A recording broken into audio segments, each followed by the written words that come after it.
Ooh. Ooh. Ooh.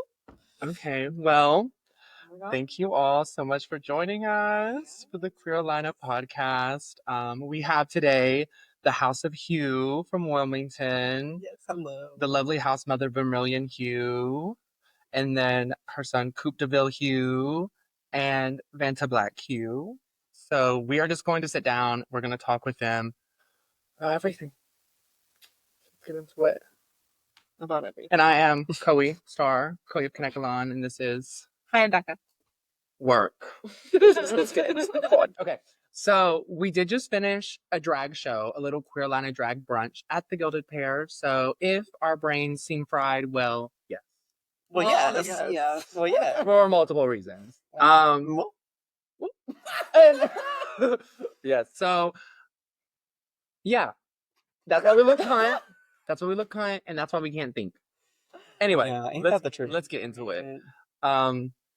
Yeah, so usually we just chit chat, we just talk and just, I don't know, see what happens. So I guess like what started like drag for you, Vermillion, and what made you want to start like a drag house in the first place? Like what was that journey? Well, okay, drag starters was definitely theater in high school. That's where I got into doing makeup, period. And I was doing like SFX makeup, like gore makeup, stuff like that. And I was like, well, what if I'm like pretty though? and then I was trans. Yeah. I put a little butterfly makeup on my face. Actually, I it's like a very bad pink makeup that I did. But I was like, oh my god, I'm just a little lady now. And then I started performing in drag in Wilmington around the end of 2020, like mid-pandemic, and that was very interesting. Yeah. Lots of face shields, but I definitely didn't find much community when I first started in Wilmington. It was very much like one font of queen, and I was not that font of queen, no matter how hard I tried. Say their names. Don't be shy. So, bleep, bleep, bleep, bleep. Karen Uncle Brooks. Anyways. Don't be a flat. Yeah, we might have to censor that one.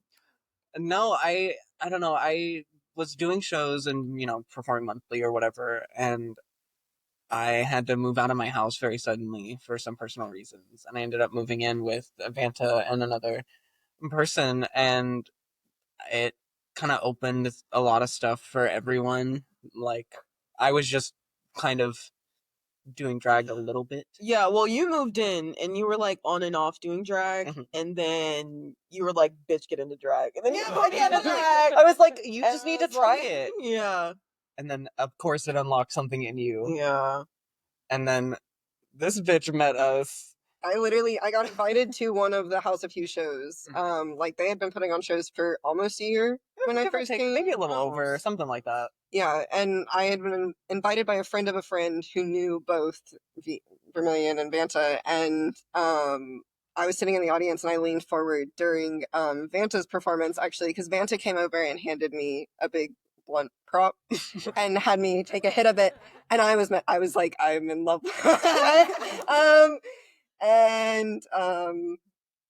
I leaned over and I was like, I want to do this. And then the friend of a friend introduced me to Vermillion. I got her Snapchat and just started getting into drag every day and sending her really bad pictures. Really bad. I started with zero makeup skills and I started just sending her pictures and I was like, how do I do this? I want to do this. And like, I had never seen an opportunity for a person that looked or was like me to do drag even. And so like getting to see a House of Heaux show, I was like, I want to do this. And then I just got in at the right time and got lucky enough to like, you got me at a good moment. Yeah, like I got lucky enough to like form a friendship. You came at the perfect time because like we were in this weird spot where we're doing the shows, but there was like, I don't know, it was like something was missing. The spark was gone. Yeah, and like I feel like you definitely introduced that spark for sure, Bill, because reading myself in redacted, like I don't know, we didn't have like this strong like ambition that you had to start drag, because like we started drag and then we were like, I kind of want to die, and we had to unpack that. So And But, we like, didn't for a while. And we did it for a while, but whatever. We're fine now. We're doing better. Doing better. But It no, has like, been 4 no, years, like you, 5 you, years, you 3 started years. drag, and then like basically it like I feel like that's when like the House of Heaux like really took off. Well, 'cause for your first show, you very much inspired me when we first booked you because, well, very much because you immediately were like, I'm gonna make pants, I'm gonna do this, I'm gonna edit, I'm gonna rhinestone, I'm gonna add chains, and like I wasn't even doing shit like that, and I had the ability to. Like, No, I was like cutting dresses up. Yeah. I wasn't doing nothing crazy, but you very much inspired me to like, I need to get back on my shit. Like, I am able to make stuff, but I wasn't. And I was like, well, I can't let this bitch show me up. I don't know. I don't think I can. I wasn't curse. I at didn't first think though, about that. trust because like I started off worked on your rough. makeup. I started off I didn't have any makeup experience at all. And that's how like you really were like a drag mother to me. Like as soon as we met, but not only a drag mother, like we became friends. But at first, like it was literally me just sending her pictures and her giving me little critiques on the makeup that I was doing and being like, try this, and she was being very kind to me. Well, he Because was it was like, bad. I'm It was bad. Elmer gluing craft glitter to my lip, like. Elmer's glue. Yeah, It like was so good. I was like, it Me, looks good, like the bronzer glitter's stick on. and some Elmer's glue and glitter. It was bad. in a dream. And a dream. And a dream for real. But you know, Lots of dreams. that audacity I think gets you so far in any creative realm. It does. Because even when I started like doing makeup like 7 years ago, I had these huge ass caterpillar eyebrows. They were bad. But if anyone told me that they were bad, I'd be like, no, they weren't. Well, you That can't bitch just tell itchy. you anything else. Yeah, she has it out for me. And it's like that audacity to be like, this is kind of kind. Like you still want to make adjustments, obviously, but you're like, I'm onto something. Even if it is kind of a mess, it's like, I think really gets you. Well, I knew I loved all the other elements of drag. I was just like, I have no idea what I'm doing. Yeah. Like, well, and I had never performed on any stage before doing drag. Like I did Well, do that. but your mom was also a dancer, and Well, you yeah. grew up dancing, so But like I it got- came very yeah. naturally to you. That's what I'm saying. Like I loved all the other aspects of drag, but like in the aspects that I was like, I don't know what I'm doing, you came in and were just like, here's how to do this. Here, this is what I do. You've been doing drag for 5 years. Yeah, about And yeah. then, so you've been doing drag for. Since 2021 or 2022. 2022. So almost 3 years. It'll be 3 years this Have year. you been doing drag?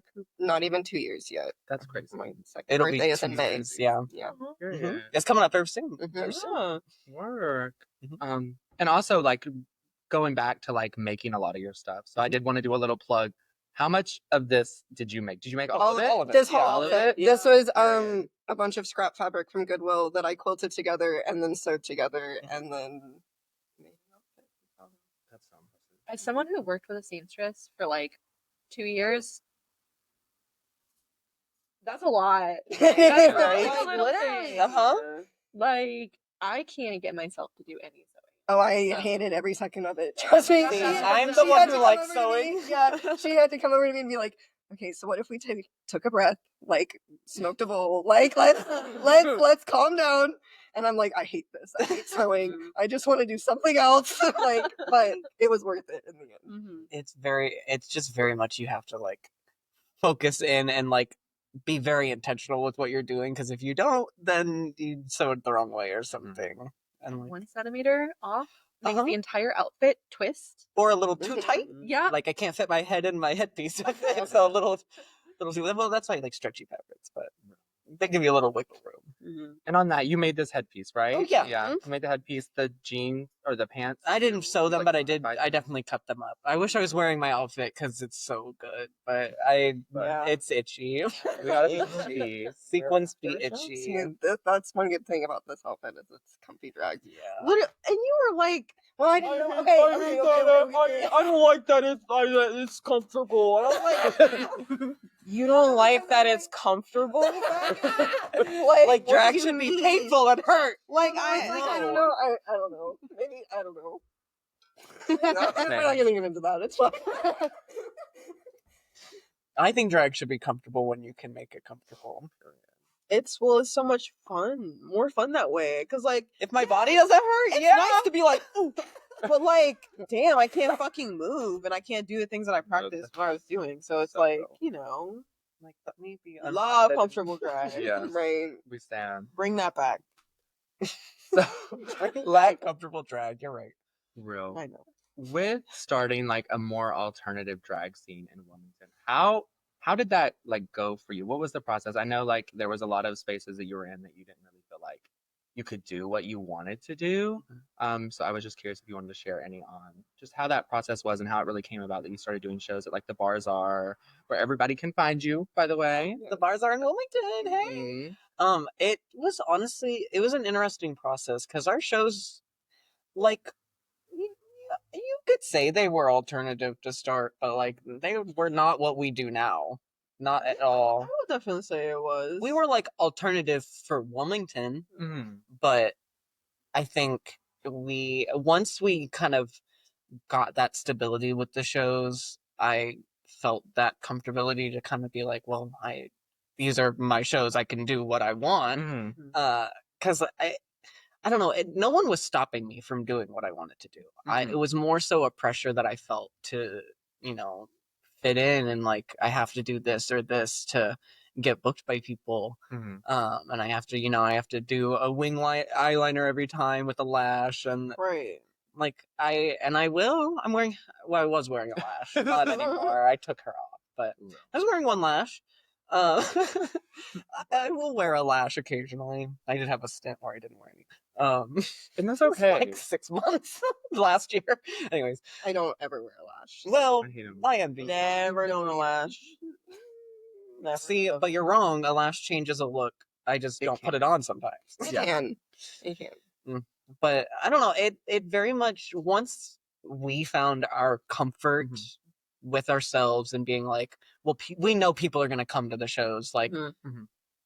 we can show them whatever we want and really put out the kind of numbers or creativity. Mhm. Or just different kind of makeup. Like even then I felt very restricted with my makeup, again just like with an internal thing. Well, coming from the scene you were in previously, like of course you felt that way. Mhm. Like, Well, I didn't perform with drag kings, I didn't perform Yeah. with drag things. I was performing with drag queens. I was a drag queen and that was the cast. Mhm. And like I don't know, until I was exposed to more like alternative forms of drag, like via Dragula or just with our local alternative scenes, as I got more into the alt scenes and less into the more like mainstream scenes, I got to see how much like creativity there was and what we could do. And like, especially like I said, when Cooper joined us, I was like, I'm so inspired to make things and to like get back into sewing. We like both sat and like taught ourselves how to sew, and just so we can make the stuff that we're thinking of, because money is a finite resource. Real. And like making stuff is a lot easier than buying it or paying someone else to do it when you have no cash. That's so true. And you can execute it exactly how you want to execute it, and it makes it, it's your vision entirely. But on in the terms of the alternative scene, I'm kind of going back, circling back to that question, because I also want to say that I think, when I first started in the family, I think, like, I mean, I don't know, I've seen you grow so much too in my time of knowing you, and like, you came from the scene you came from, you were learning from the people you learned from, and then I mean, specifically when I came in, like, we started traveling a lot to different scenes throughout North Carolina, and we got to witness the other alternative scenes that are doing, like, the work and have, like, stable local alternative scenes. Like, the first ever drag show I went out of town with Vermillion to was an Underground Presents show, and I love the Underground Presents family, and, like, they definitely, like, were kind of a blueprint for how we could build the scene in Wilmington, too. Very much. And I just, like, I think that's a large way of how, like, we learned and how to kind of build up a little community. And it has, I mean, it's taken time. Like, our last year's Halloween show, there were maybe like 6 people in the audience. It was bad. We performed our asses off, and it was great, but it was such bad, a good show. But yeah, there were like 5. And then slowly but surely it kind of kept snowballing, and like we kept learning from watching other communities growing around us. And also, I mean, like, people will travel too, like, we found that And like once you go to the other communities throughout North Carolina, kind of spread the word. Yeah. Yeah. Well, it's very Like much making community, making connections with people, and exactly. networking. Well, and like For sure. there's, I mean, you know, there's people everywhere, and like at this Mhm. point now, like we kind of can go throughout the whole state and like have little alternative like we know where the alternative communities are, Mhm. and it's cool to kind of like seek each other out and learn from each other as you're growing. And that's like on that note, like that's what you all are like such an inspiration to even like me in Carolina, because especially when it comes to the drag aspect and stuff, like the way that you all have cultivated the scene. So it's not, I don't know, it's nice to see how things like build. Like you saw a scene, you're like, ooh, we can kind of do that. So like even with like the stuff that I'm doing, I find you all inspire me a lot and give me that space to be like, okay, yes, I'm going to bring drag to a smaller, different area, but I want to make sure that it's inclusive drag. Very Right. And I remember when I was even talking about this brunch show that we just did with like a guest in the Gilded Pair before, they were like, oh, is it just queens or are there kings too? Like kind of just assuming that it was just going to be queens. And I was like, okay, maybe the world is catching up a little bit. And I was like, yeah. I'd love to hear that question. Yeah. Well, I'm a boy mom, so I love to hear my boys represented. So I don't know. And it's nice to hear too in the reminder too, because like, you know, after the show today, there was probably about the same amount of people in the crowd. Yeah. We did our asses off and we Mhm. put on a really good show. We're Yeah, also very performing much. for each other. Yeah, too. yeah. And that's what's beautiful Exactly. about like even shows like that is we all have each other, and Mhm. like that's why I love the alternative scene so much, is because like you see people like everyone was on the balcony cheering everyone on. Yeah, Very It's much. so Dancing. special. I saw Right? like everybody's performing down here, and I was like, oh, they're just doing their own little dance up there. Yeah. So cute. Like, Well, especially Alda for- was screaming. Loved it. It was Loved her. like, and I need that kind of support. Exactly. And if there's 5 people in the audience and none of them screaming, it better be a performer in Yeah. the back And like screaming. we've even we tried branching out to other venues in Wilmington at one point, and that show we had 2 people in the Yeah. audience. 2. Like Vermillion saying that. it was, and I was. but we performed for each other and we had fun with each other, and like My hair got stuck in the ceiling. In the ceiling? she did. I had my first ever headpiece I made a long It was like a pink floor length ponytail. braid. Oh. It was giving me flashbacks a little bit. Yeah. No, I saw it. I whipped my hair and there was a nail sticking out of the ceiling and it was so high up and it got stuck on the braiding hair that I used and like I couldn't get it out, so I swung for a little bit, and then I was co-hosting my head out. Yeah. I was co-hosting. I'm in a robot costume, so I'm in a cardboard box. You're in 2 I'm in cardboard 2 boxes. cardboard boxes, and I go, Just like staring at me. I wish I I'm was like, there. what am I supposed to do right now? And there's not a picture, there's not a video, there's nothing. Yeah. because there was no one there, so we have no evidence from the night, but we have our memories, you know. Very much. I promise I will never forget that night. I thought about it actually as soon as I saw your ponytail today. I got you said that you thought about it because I thought about it. No, it was a little triggering. Oh my god. Yeah. So we do have a fun little competition show coming up that we could speak on. Ballroom Drag Battle, which will be in April 26th, I believe. April 27th April through 27th. June 1st, if Yes. I'm not wrong. Someone's got the dates. Uh-huh. Don't trust me. They're wrong. Yeah, no, they are right.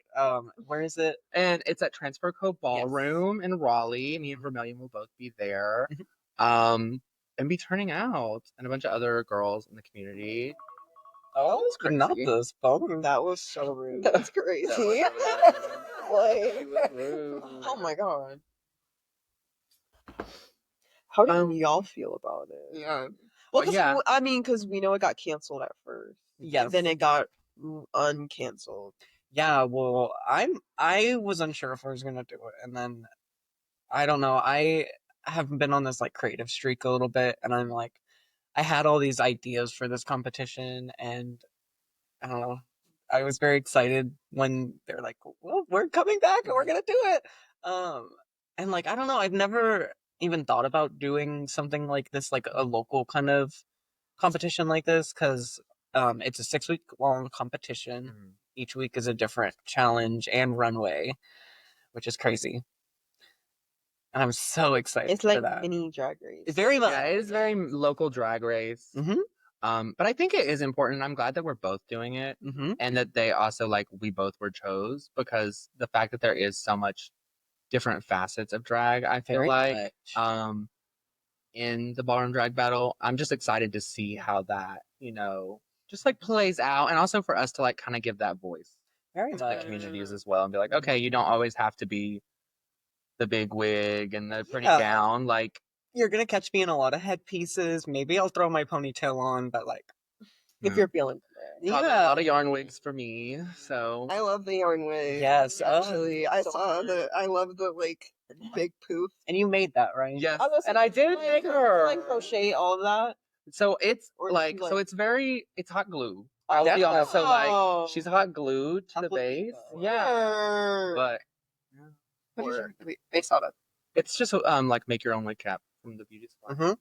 Wow. And then like where it's so plush, it like bends and moves so easily and That's so Yeah. kind. I love it. No, I love any kind of headpiece. I feel like any sort of like alternative hair or like something on your head other than hair is always just like it's very much a statement in like not only just like not wearing a wig, but also like furthering alternativeness because you can do literally anything with anything. Like it don't just have Well, to be hair. I was gonna say I had a headpiece earlier, and it had my little tea bottles because I reuse my tea bottles to decorate my drag costumes with. And that actually gave me a good thought.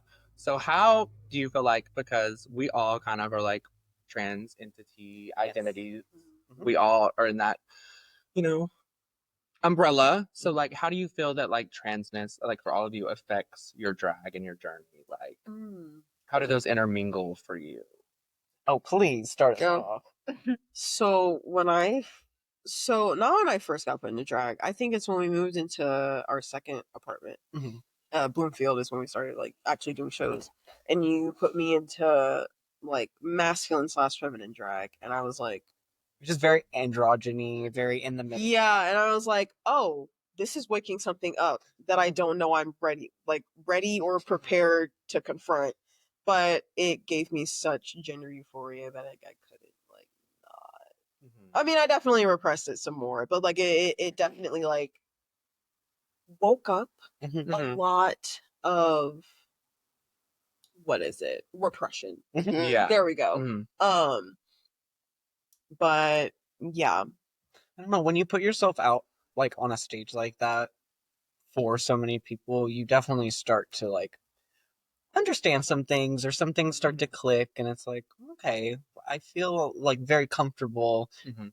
like exuding my femininity and like I don't know, when I did start and I was just doing like very basic queen femme makeup, it was very like eye-opening in my gender journey and I think genuinely when I started like accepting my feminine side and started, like using she pronouns is when my drag was able to develop more into further than just being a pretty lady. I was able to start doing more of my creature stuff because me doing drag wasn't the only time that I was pretty. Exactly. I got to be pretty all the time. And so now I don't feel like that's my only time I get to be pretty. I get to be ugly now, and then I get to go home and be pretty.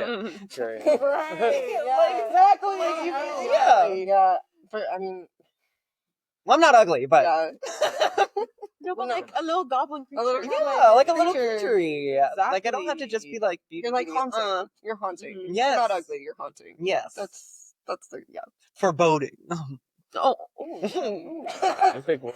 definition. Gender has a very big impact on I was gonna say my drag Just your and my story. gender is like this. That's funny because it was like I got into drag. I performed for the first time, and I ran outside crying.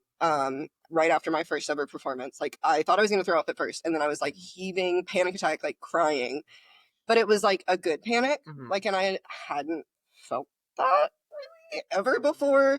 And I like sobbed and was like, my life is about to change. Like my life is about to change and something like this is Like you big. could feel it. Yeah. And from there, I mean, getting into drag was at first a way to like escape for me. Yeah. And like getting into drag though was the first time I've personally ever been able to sit in front of a mirror for more than like 5 minutes, ever in my life. Like I've struggled with myself really hard throughout my life, and like getting into drag and having hours and hours go by as I'm putting the Elmer's glue and fucking craft glitter on my face. And like feeling like no time has passed and like sitting with myself. I had also never done that before. Like I was very good at distracting, running, keeping going, but like drag, it's going and it's just distracting and whatever, but like it's also a reckoning with yourself, because you do have to sit and you have to learn and you have to like get to the place of being able to expose yourself in front of all those people. And like, I mean, getting into drag, being around Vermillion and Vanta and like finding my family was also the first time that I even like accepted that I was trans. Like I had come out as non-binary in college, but I wasn't in an accepting relationship fully. I was not with people that actually really accepted me and wanted to support me. They like accepted me, but with limitations. With limitations. And I found Vermillion and I was like, oh my god, I can be myself and like not feel judged all the time. We met you and we were like, you're a he, they, right? Yeah. And you were like, no, I was scared at first. And then we went to our first like out of town show, me, Vanta, and Vermillion, and it was just the three of us. And that weekend I put money in my pants like a packer for the first time, and I was like, oh no, shit. Like I think I'm like trans. Like I think I'm like to be surrounded by so many like talented trans drag artists, like specifically trans mask. Yeah, we stayed with like Thigh Theory. We got to see LSD perform, like and that was my first time like performing alongside those people. And because I was like 3 months into drag at this point, and I literally drove home, like got home, started crying, and was like, I'm trans. Like that was like the day that I came out, because I was like, I've never felt more right than I have around these people and comfortable in my skin. And now, instead of an escape, like drag is like, it's fun. I love being my little creature, but then I also love taking off the makeup and like coming home to myself as well. And like I've learned how to have a home in both places instead of either being an escape. And like that's been a hard process, but a really beautiful process. And it's one that's come with like a lot of loss too. Like, I mean, I've had to lose a lot. Like not just people, but like just, I mean, a lot has changed in my life over a really, really short period of time. And it's thanks to drag. And sometimes it's like, oh my God. Like you have to like let go of a lot, like, whether it's beliefs or like just other things. Well, I feel like drag just like wakes up those like open wounds. It's it's the whole egg carton getting shoved off the shelf and all of the eggs splattering all at once, and you have to kind of like make something out of this mess. Yeah. Like you have to, it's a bunch of goop on the floor, and like, but it's your goop, you know? Yeah, and you get comfortable in it. Like eventually you just kind of sit in it and play with it, you know? Like it's. Well, drag kind of puts a magnifying glass. You like if you're going to do drag like as something more than just a hobby, and like you start posting on social media and stuff like that, you kind of put a magnifying glass on yourself. You have to you look at yourself constantly, like whether it's posting videos of like you performing or just posting social media content. Like I know you are constantly looking at yourself and seeing yourself, and you have to come to terms with like. You have to be able to look at yourself, like you, or else you're just gonna evolve a bunch of self-hatred. And like before I started doing drag, I could not have my shirt off in a room with anyone in it. Not even my mom. I wouldn't take my shirt off in front of my mom. And like when I started doing drag, like I mean, immediately I did my second number I ever did was me doing like a striptease number to a Fiona Apple song, and like I had never been in. Sorry. Oh, you tooted. No. I don't know. I'd never been in anything like as exposing as like a bra and panties before, and I went out there and I was like so comfortable, and I don't know how I didn't know I was trans right then and there, because I was like, wow, this is so nice to be in this bra and panties and with this long flowing hair, feeling like a beautiful woman. So comfortable and nice right now. Anyways. I wonder why. But I don't know, like like you said, like you have to like figure your goop out. Like you gotta look at your goop, Well, scoop and it you up, can't and do put it it back alone. in the carton. Yeah, well, and you can't do it alone. Like, I would not be able to, like, I would not, I mean, anytime, for example, like when I go for my tea appointments, like one of the questions that you get asked for even like being on like any type of like hormone therapy is like, do you have a support system? And like, I am so lucky to be able to say yes every time because I can't imagine doing this like sitting in my goop alone because like I like I'm in my goop and it's my goop, but like there's other people. Yeah, love the goop. Love Gwyneth Paltrow. Ew. Love goop. No, you didn't have to take it. I Now lie. you have to get canceled. I'm also a liar. And, but like there's other people around and like I don't know, like I wouldn't, and specifically like being surrounded by other trans people and like feeling really seen all the time and like my experiences aren't some outlandish thing that I'm like And talking about. it's like, well, it's nice waking up in a home where you know you're validated. Yeah. Like it's that's. Well, and we also all live Well, I was gonna say, Yeah, we are also yeah. very lucky to be able to live, like, we only live with other trans people and drag artists, and so we're able to, like, build off of each other's creativity and stuff like that. But even if you know, aren't living with other people, like, one of the biggest things about drag, in my opinion, is community. Yeah. And, like, having those people around you, not only to support you and uplift you, but to inspire you and to give you fuel for your creativity. And, like I said, when Cooper joined, I wanted to make more after seeing what he was doing. And then when she found me, I wouldn't have known I was trans had she not looked at me and gone, So he they? so fun. Yeah, literally. Yeah. Well, because I called you my drag son, and you're like, "Is that what I am?" Because you weren't I necessarily wasn't a drag sure. king I at that wasn't point. sure. Yeah, I was a drag thing, I guess, at first, and I was like, You're just a very drag. unsure. I was just a drag. A drag. I was, yeah. Well, it was a drag, but yeah. No, Sorry. I was unsure at first, and then It's so crazy how like this is not the first time that we've heard like other people figured it out first. Like Yeah. yeah. for all of us, I feel I like feel somebody like else saw it first. I feel like it always usually starts like that, where it's like Someone's somebody gonna clock clocks you. you, but very nicely and not even in a direct way. It's very much like, Well, it's like, oh, you're a he they. When someone else So- has like been Right? through that, Right, clock- and like sees you're you. seeing it in Yeah. someone else, and then you're like, Well, so Like, I so see there's you. something going on there, right? Yeah. the best is when like 5 years later you're like, oh, that conversation that person had with me was that Right. They're trying to let me know. That makes sense. Yeah. Well, that's my mom being like, so are you a girl? And me being like, no. No, I would never.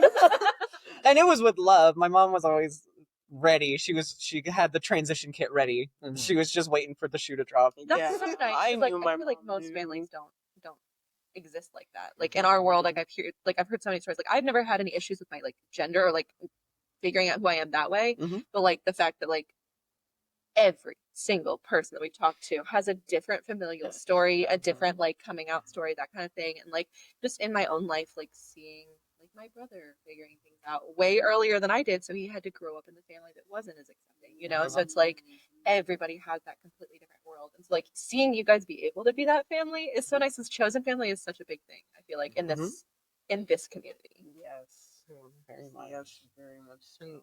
Well, and it definitely differs from like person to person, obviously, but like I'm thankful to have mostly supportive parents, but at the same time, like I recently came out to my dad as a trans feminine person, and like in an Applebee's with everyone with me. It was an entourage, Yeah. and like he still doesn't acknowledge that.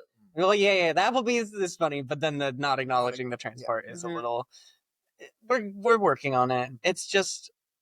It's interesting to talk to each different like person and hear their stories about not only just like, you know, their interpersonal connections with people, but like their family connections. Because you'll hear people that have like overly supportive families and they will be there at every show, and it makes me the happiest person ever. And then you hear stories about people who like don't have that support system, like whether it be friends or family.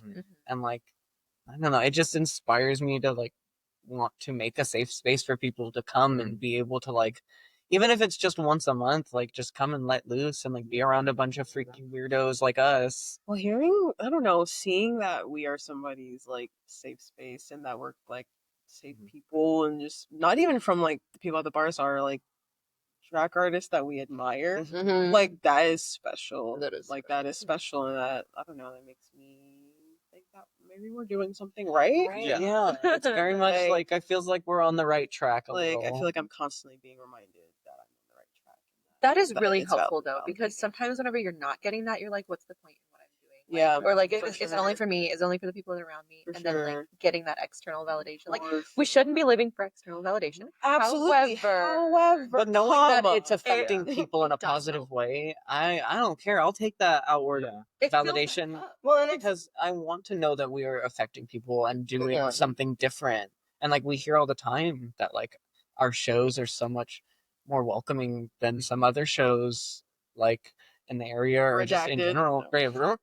Bleep. Anyway, I don't know. It's just such a like fulfilling thing to hear people like I don't know. We just have so much love in our hearts, and we are. I feel like just pure people, and we just want community and love, like and creating outlet, art and like letting others create art. And it's not literally. like I don't know. It's also not a thing to where like we're not intimidated by new artists coming up in the scene. That's what I was gonna say that I Mhm. love about you all and have like from the beginning is that it's never a competition. No, Like it's even at the literal open stage competition, Yeah. it's like Mhm. never a competition, you know? No. It's never like I don't know. It just I see that you all really love when people create more new spaces Yeah. and you're welcoming to that. And I think in the drag community sometimes it can get very like, I'm not doing this. Yeah. And now you are.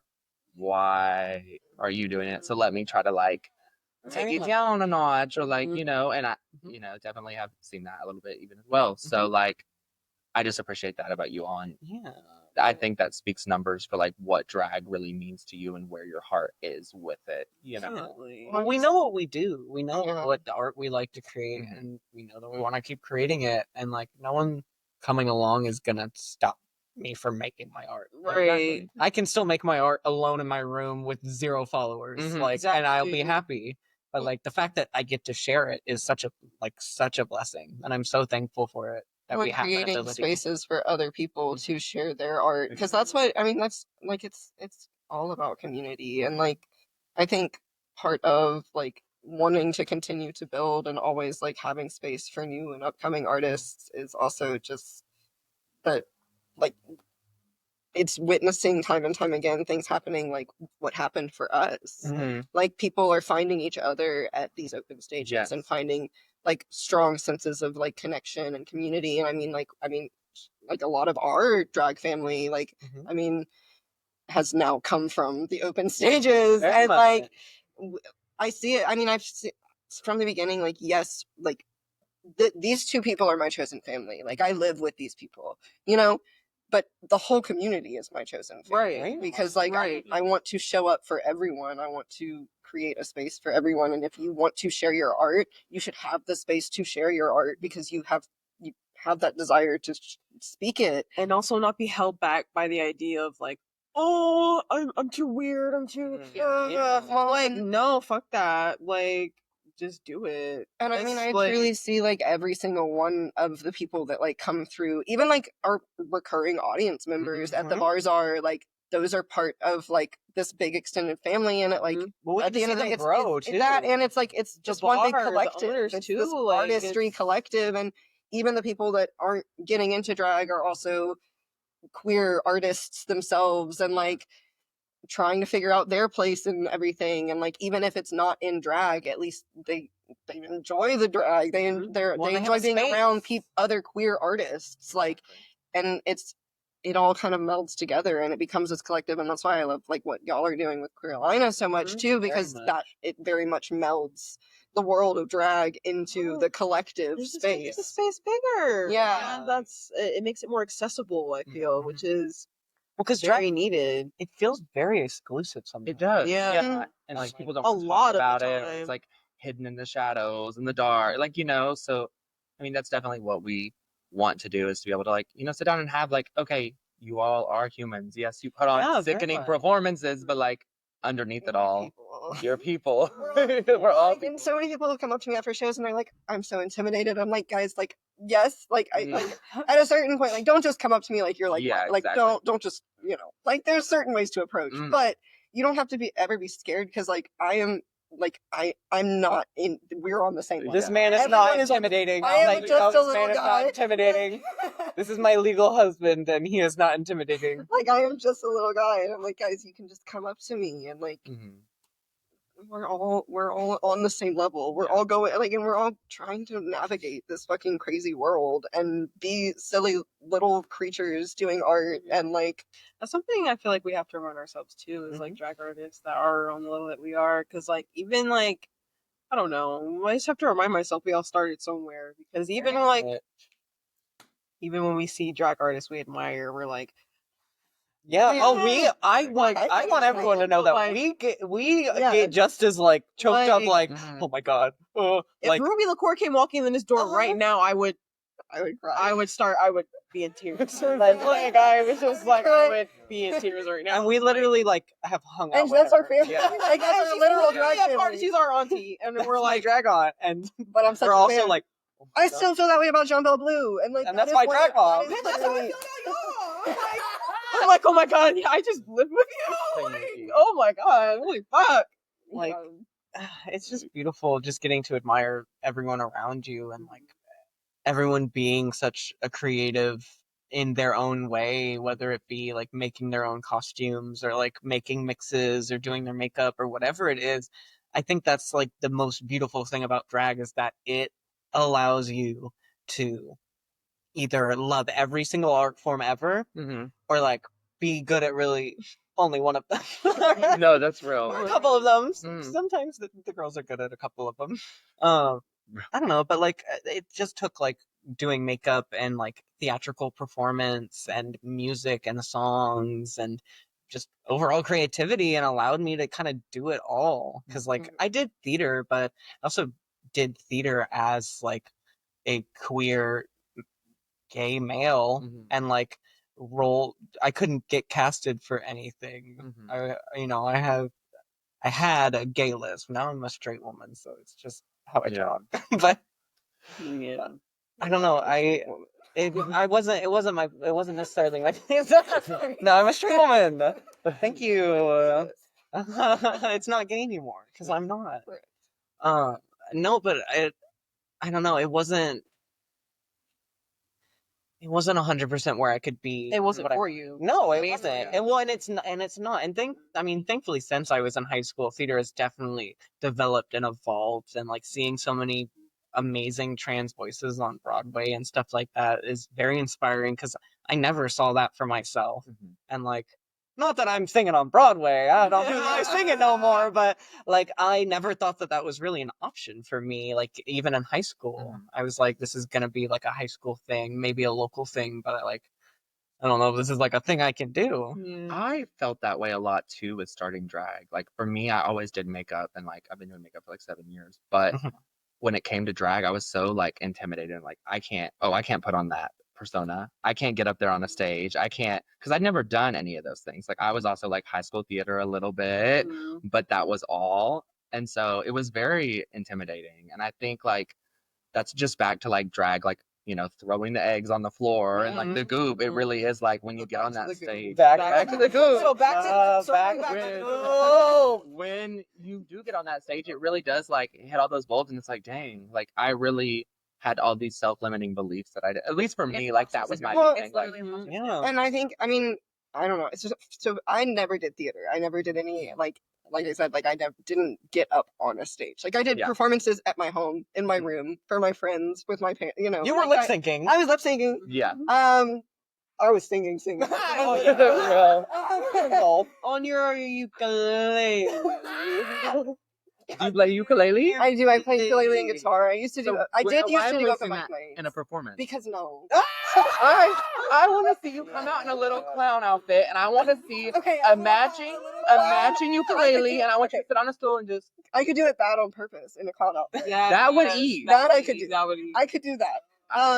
But I want to do 'em. no, I think with drag it was like easier for me to like want to get on a stage with drag because you got to put on like a different persona. And at first, like I said, it was an escaping of myself, and then I realized that my drag persona was more me than I was being me. And then I was like, fuck. That was So literally the true. process for me coming out, was like, oh, like me being this feminine thing is like actually what I would like to embody all the time. And then it allows you It to was go all the further things, than like that. you said, like kind of conglomerating together too, that I was like, oh my gosh, like this is like me. This is a conglomeration of me, because like I have like my silly little duct tape bow ties that I used to wear to school every day in 7th grade. Like, you know, like little things like that that got brought in. My Glee obsession.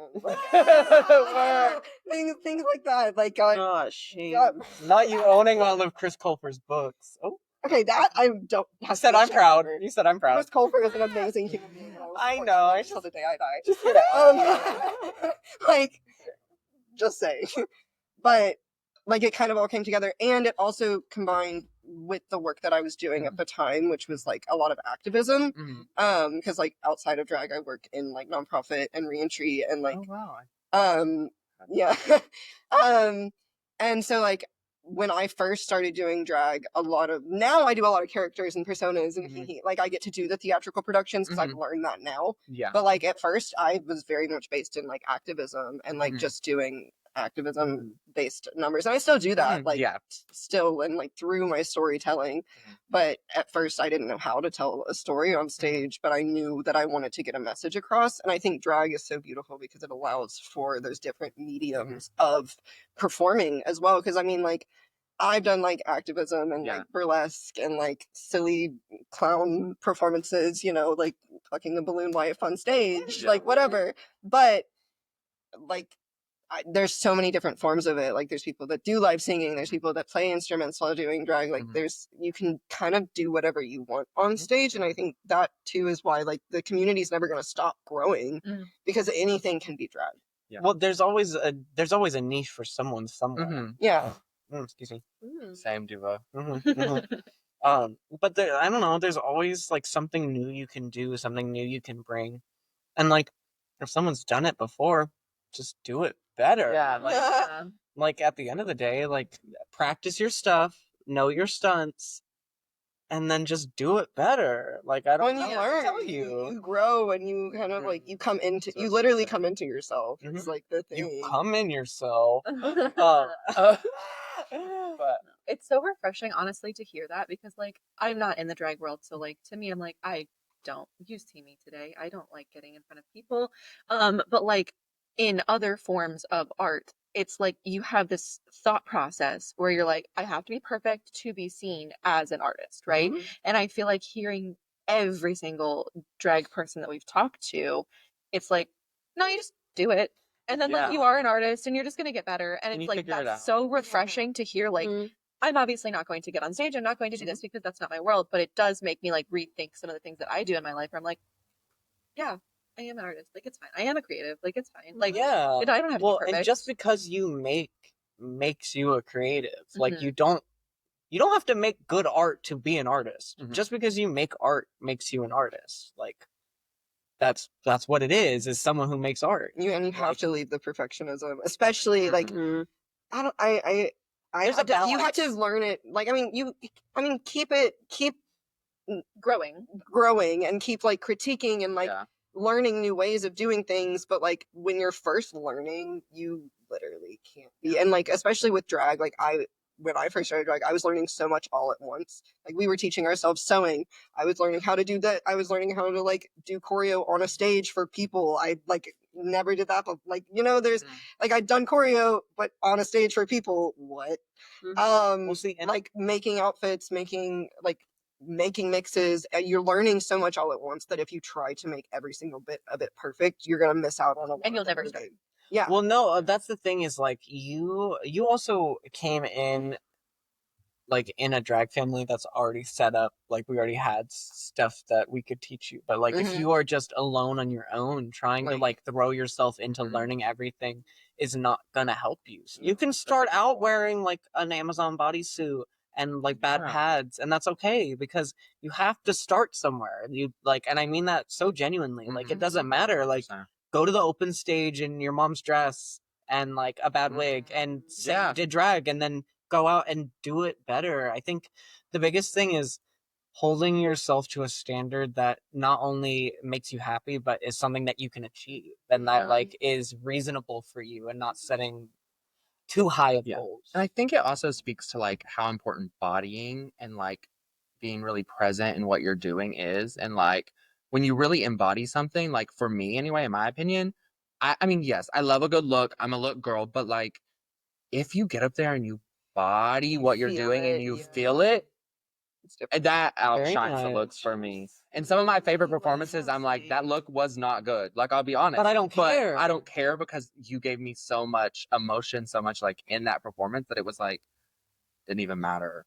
And I Very think much. sometimes people forget that too with drag. Like, they're like, oh, I have to Yes. have the perfect look. And I have to. And I think that's where all the open moves that you have come back into play, and all the insecurities that you have, like, they all leak out when you do drag, because you have to confront those issues, and like you have to take it easy on yourself. Well, and that's, I mean, You have to give yourself grace. Very much. Yeah, just setting reasonable expectations for yourself, and obviously continue to be better and do new things, but like be reasonable and don't come up with this whole thing that you don't know how to execute any of the parts of it. I'm gonna jump off the roof, make my own wig, swing. I'm gonna set myself on fire. Yeah. And like, and you've what? not done any of the stuff before, you don't practice, and like, of course you're gonna like be disappointed or something because you're not, you have to do the beginning steps before you can go crazy and go hard, unless like, you know, you start with those beginning steps. You know, if you start out doing like competitive cheerleading, you might have a step up above someone who doesn't do any sort of dancing. And like, so you have to set the standard for yourselves. I think the biggest thing is not to set other people as your standard. You have to set yourself as your standard, and your standard only grows and gets better. I mean, and that's something I even had to learn too, like the whole, oh, you can't always just like, you know, blow the place up and be like, oh, I want to do this crazy thing and I've never even done it. Because that was definitely something at first I was like, Oh, the ghosts are open speaking. sign again. Oh, Jesus Christ. My God. I mean- I hit my face. Y'all met, yeah. Same. I had to think about it It'll- because that we'll scared deal them. with it. That scared Yeah. me. That might be a tomorrow thing. Real. Yeah. I fixed it once today. It doesn't want to be fixed. It doesn't. Y'all may or may not remember my flamethrower moment on the stage. You remember that at the bar? Yes. Oh, yes. I Yeah. absolutely do. Yeah. That definitely was a moment where I was like, okay, girl, maybe you should edit a little bit. And after that performance, I realized, Practicing. yeah, Practicing is practicing, big. editing, like you don't always have to do 20 million things in one number. And that was something that was really hard for me at first because I was like, I gotta like, Well, it's not always about like the gas on like, yeah, gas. exactly. Like it's not Yeah. always about props and things. And like I think, I mean, even just like my insecurities were coming out when I said like I don't know if I like this comfortable outfit, and I kept trying to like add things to this, like the number even just for today, because I was Yeah. like, I don't feel like it's enough. But then I'm like, wait, I have to sit back. What is actually achievable? Yeah, exactly. And like again, sometimes it's those numbers where like you just go out and you feel a song that are the best numbers that don't even have like any props, anything. Like one of my favorite numbers that like I've done recently is just me and Vanta literally dancing on stage to Circus. Yeah. Like, Oh my God. And it's, that number is so good. Like, Number is so good. it's just, cause sometimes it's fun to just dance. And like, that's where I started with drag. And so sometimes like, yes, I love that I've learned how to make props and learned how to do different gags silly and things. stuff, yeah. And like I taught myself how to make balloon animals to fucking, but like, and I'm gonna keep doing stuff like that, but I also go back to the things that I like started with. Yeah. Because the things that I started with was like dancing and just feeling songs, because that's really where I started with drag, was like, oh my God, I love music, and like that's always spoken to me. And drag is the conglomeration of ways to express in music where I don't actually have to use my voice. That's great. That's great. Yeah. I It's think the best thing oh my God. ever. That's why some people love it. Well, I also did theater. Oh my god. Took it very seriously. Thought I was going to be on Broadway straight out of high school. But I think the big thing that was so like fucked up for me was like I was deeply insecure, unhealing, unlearning a lot of things, but in high school definitely, I mean, unhealing, unlearning Yeah. bad habits. Yes. But the singing part was just so too much. And I was like, I can't do this. But once I found drag, I was like, you mean to tell me I can just lip sing? Like, I don't have to sing and be good. Like sing these hard songs. Like sing hard ass theater songs, like I just let them sing it. dancing and acting, running across the fucking like Out of breath already. they had me fucked up. And sometimes you don't even have to lip sync. And don't. And I can be a mime. And Literally. it's fucking like Yeah. that's what is so fucking beautiful about drag. Yeah. Like you can be the biggest freak you want and be content. This diva out of The plate. The plate of food and staring through the window is That crazy to me. Iconic. It's very it. Love It's it. very it. love.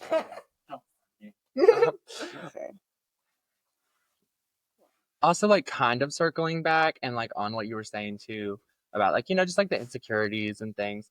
So do you all watch, so like getting used to like, okay, let me rephrase what I'm trying to say. You can start over. So like essentially on like, you know, insecurities and like working through and like deconditioning yourself of those things, and also like exposure therapy through drag, because I feel like that's kind of what we've all been nuanced talking Well, about. that's what drag is. Yeah, It's exposure Well, the therapy at more the end of the you day. grow and the more you feel comfortable in yourself, I feel the more you want to start doing crazy shit. Yeah. And that really puts you to the challenge because you're like, oh, I'm gonna rip my clothes off and be naked and then talk about my trauma. Yeah, for Like- real. Right. Yeah. Like, and that takes a lot to get there, you know? But Because like even like that's what like I don't know, even like watching back performances for me is like so hard to not like critique myself every time. yeah. And that's definitely been like an exposure therapy moment, like that, and like, you know, like staring in the mirror, those kind of things. It's just, it's really powerful, and I think it's good that people do realize like it's, I don't know, like starting drag, you have to just like force yourself to do a lot of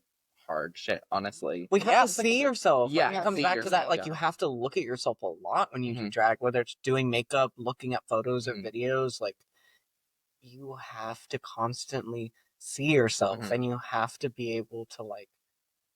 I don't know. I had to learn to be able to like. Even if I didn't like a whole number, I'm like, well, I really liked this portion. Like, I Yeah, did really good there. I really loved that. And like, though I didn't do the best, I can just post a clip of it if Yeah, I want exactly. to. It like I can still admire it and acknowledge that, like, well, that's not exactly how I wanted it to turn out, but I still like this part a lot. Or I still, yeah, I look good. Yeah. Like even just that. It's like not always like you have to go out there and be like, oh, I love myself, I love this, but it's Mhm. like finding that middle line of like, I'm okay.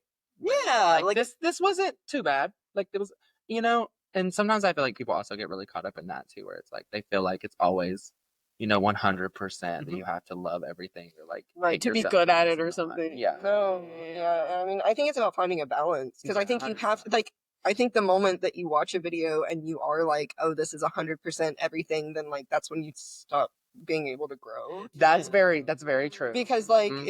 if you're just like, okay, well, I'm perfect and I couldn't do anything better, like yeah, Then where are you gonna where go are you gonna from go there? from yeah, there? exactly. But like I think it's literally about balancing it and taking like the small moments from the video Yeah, that you exactly. do like and then Mhm. taking the moments that you don't like and being like, okay, what can I learn from what I Yeah, Very exactly. I mean, I think that's how I, at least like, I mean, I'm someone who's very like, I critique myself Mhm. all the time and I get caught up in my insecurities all the time. So I'm not gonna say I have like the fucking answer to like Yeah. Right. solving that. Yeah. Right. But I think, I mean, through watching like my videos, especially like and having to watch my performance videos back, I've had to kind of step outside of myself while watching them and kind of be like, okay, so from like if I was watching someone else's drag performance right now, what would I like about this? And what would I want to change about this? And like, Yeah. and then also like, then stepping back into yourself and being like, okay, and then having that conversation with yourself once you've kind of taken a moment to be unbiased about it Yeah. and then coming back to it because otherwise your inner critic can take over really quickly. Yeah. And so I think it's good to step out. I like that. Mm-hmm. Yeah. Because even to this day, I find it very hard to watch myself perform. And I think I'm a great performer, but I think I just see myself at a different level. And then when I look at it, I'm like, oh, I'm not at that level. I'm setting that down. so real. Down. But like, it's about learning. Yeah. And, like having, and I take it one step at a time. Mm-hmm, exactly. I try to watch my high wire video. Well, there's some that, like, you can't watch. Yeah. Well, But there's also some shows where I'm like, I know I did well at this show, but personally, like, I had a hard time at that show. yeah, well, sometimes And, like, sometimes I it's can't. hard, 'cause Yeah. you feel like you don't live up to your standard. Yeah. But, like, other people are like, this is the best. This is the best. I love this. You did it incredible. And sometimes, I mean, even now I know I still will, like, very harshly critique myself sometimes, and I will, like, I'm disappointed in myself or this, that, and the other. And like you said, you have to, like, take yourself out of it for a second and be like, well, if I was pretending I'm watching someone else's video, I'm like, well, she did great. Like, she's doing great. Like, if I saw this just, scrolling, I'm like, you know what? That's great. Like, and also putting yourself in other people's shoes, like, remembering not everyone is gonna look at all of your flaws and insecurities like you will with yourself. Nobody cares that. Well, self-criticism is always going to be harsher than others' criticism, especially others' criticism that they voice. People love not telling you their opinion. Yeah. So, like, For real. all you can do is support yourself and be real with yourself and be like, well, you know what? Maybe I did look a little crusty. And that's okay, because next time I'm not going to look as crusty. But also, sometimes I feel like people that are willing to voice their criticisms, that's kind of internal as well. Like, I feel like a lot of people, when they're mean about it, not like when they're like, hey, constructively, like, this could be a thing you could work on. But when they're mean about it and they're attacking you, it's because of something inside themselves. Like, it's something that they're probably seeing the same thing. You're mirroring something in themselves that they hate. Well, a lot of people don't enjoy seeing people so self-assured or happy with themselves. And, like, I don't know, especially just, like, being an alternative trans person, people hate to see you winning. Like, a lot of people are not comfortable in themselves, and it is, like, underlying discomfort with themselves that they have to put onto other people, because, like, we pride ourselves on living very openly and outwardly, whether it's in drag or out of drag. And, like, I forgot my train of thought. And cut. Yes. Period. Yeah, I was like, oh god, I forgot where I was going. But I think, like, on the track of where you were talking, all I have to say is, do your art. oh, I got something else to say. Okay, you know what? Yeah, So, you say what you have to say. Be your own biggest fan. Like, yes, find a Yeah. balance, but, like, I think in the stepping outside of yourself, like, watch it as a fan of yourself. Because you're the way that you see yourself in your mind, unless you step outside of yourself, unless you put yourself in the mindset of, like, I'm a fan watching this person, you're gonna still see yourself as you see yourself in your head instead of as you're actually appearing. And, like, it's kind of playing a trick on yourself, but also, like, not playing a trick on yourself because you're actually just your biggest fan. Like, be your own biggest fan. Like, I watch my videos and I'm like, wow, Coup de Ville's a pretty cool guy. Like, that's kind of cool. And then it's like, wait, I'm Coup de Ville. Yeah, exactly. No, I'm Coup de Ville. I'm Coup de Ville. And it's also like, and I've talked about this book so many times, they should sponsor us on this podcast at this point. There's a book that I live by that's practically my Bible. It's called Big Magic by Elizabeth Gilbert. And she talks about, like, art existing on, you've heard this, I know. but, like, I could probably repeat it. yeah, art existing on, like, another kind of plane, and you kind of have this, like, interaction with art, and it kind of comes down and it chooses you, and you are, like, building this relationship with it. And so sometimes it'll go away, you don't want it to go. And that's okay, because, like, it's not you as much as it is you're the conduit for this. Very much. I love that. And I think, like, it's very similar to, like, what you're saying, like, remove yourself a little bit from it and be like, this is kind of the art. This is what the universe wanted it to be this way. Maybe I don't love it, and there are some ways that I could have executed it a little bit better, but, like, removing yourself a bit and being like, well, Miss Universe That's out wanted here it for this way. something. Yeah. And I think that's so like Mhm. powerful and just Well, and there's something speaking to you when you're making it too. Exactly. Like you, even if it didn't turn out perfect or Yeah, exactly how you had it envisioned or in your mind's eye, like you're sitting with it, you're forming a relationship with it while you're making it too. And so like if it doesn't turn out perfect, that's probably how it was meant to be then. Yeah, exactly. You know, You like can always go back and build. That's something that Yeah, we do all the exactly. time is build on stuff and recreate and make new stuff out of old stuff that we've already done. And that's just part of the creative process. It's It how really the is. art wants us to make it. Mm-hmm. You're very right. Like, I love that. I love that. I'm Like, so in love with you. Oh. I'm like, and I'm literally sitting here just like, wow. Oh, here having self realizations while I'm While we're on the podcast. I'm like, wow, like yeah, and also help yourself as well. But like, damn, we're all learning at the same time. It's like No, just because we're literally. saying this stuff does not mean we have it mastered. Exactly, but yeah. exactly. No, literally. And I just love that so much about you all. Like, you are so real and honest. And, like, you don't put yourself on some crazy pedestal. And I just really appreciate that because you know how it can go. And then, Yeah. I think if I did, I'd be not here. I would not. Yeah. Be like, No. simply like. I don't know.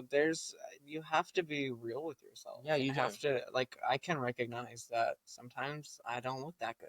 And that's okay. And sometimes I can recognize that I look the best in the room. Yeah. And, like, Well, you have to be able to see both. duality. Mm-hmm. I think.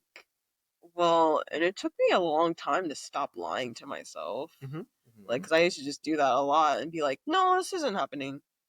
No, Yeah. I'm not doing Which that." is, like, pushed back. Well, yeah, and until I started being like, "No, bitch, confront these fucking feelings you're having. Like, stop being a dumb bitch. Like, be so Real. fucking for real." Sometimes you have to. Like, and drag definitely helped that, and also the people in my life. So, as we are wrapping up, getting to the end, we do have two food questions that our other Food. person that is often here, our other co-host, asked. Listen, I'm sorry, my brain, literally the brunch brain. I was like, what's the Food word? question. I was following. Yeah. So Oh, So- I'm so excited. Our other co-host, she is a chef. So, in the future, we plan to have a little series where we make some meals, invite everyone back. Oh, don't try me. I would cook for you in an instant. So, what's everyone's favorite meal? Butter chicken. I thought you were just gonna say butter. Butter. I changed my answer. They have really good butter chicken at Tandoori Trail. I've heard. Okay. We'll be back. Okay.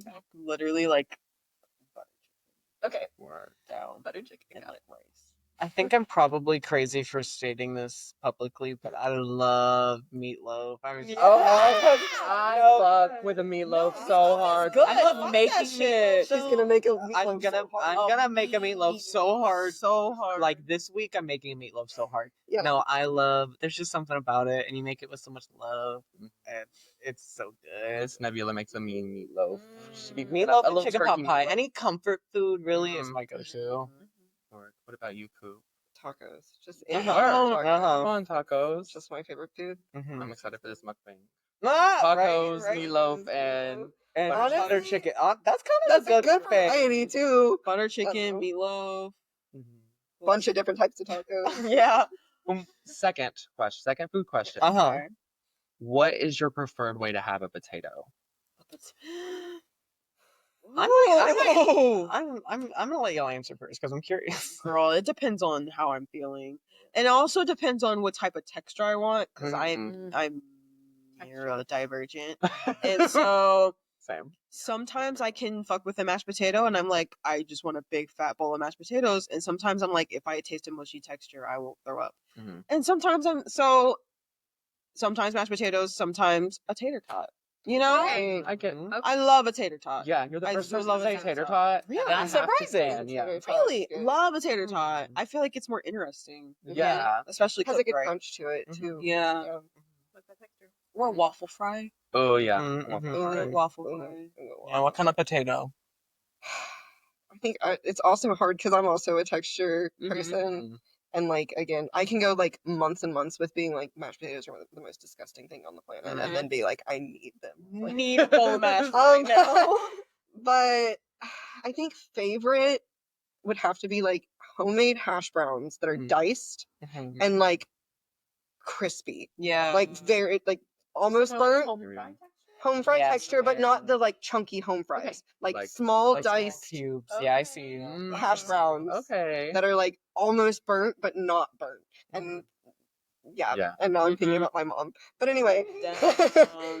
And I'd have to say whatever you would call my barbecue potatoes because they're kind of. Ooh, Hey, and I was that waiting would've been- because I was like, I know y'all really Yeah, like the that's barbecue it. potato. It's You like, need to make those like, with the meatloaf. Mhm. I feel like Oh, I've I'll been do that this asking you week. to make them, and every time I do, you go, "Oh, I feel like that would be included with kind of mashed It's in the It's middle like of mashed not potato what and it not because I don't is. mash Yeah. the potato. Anyway, it's Okay. just a bowl of potato that's like mixed around a lot, so it's Okay. kind Like of steamed mashed, but potatoes. kind of not, and they're kind of whole and kind of not, and They're then like there's just steamed. barbecue sauce in it. It's very good, but Yeah. I love it. It's a great little snack on the side. I love that. Very southern. Mhm. Very southern.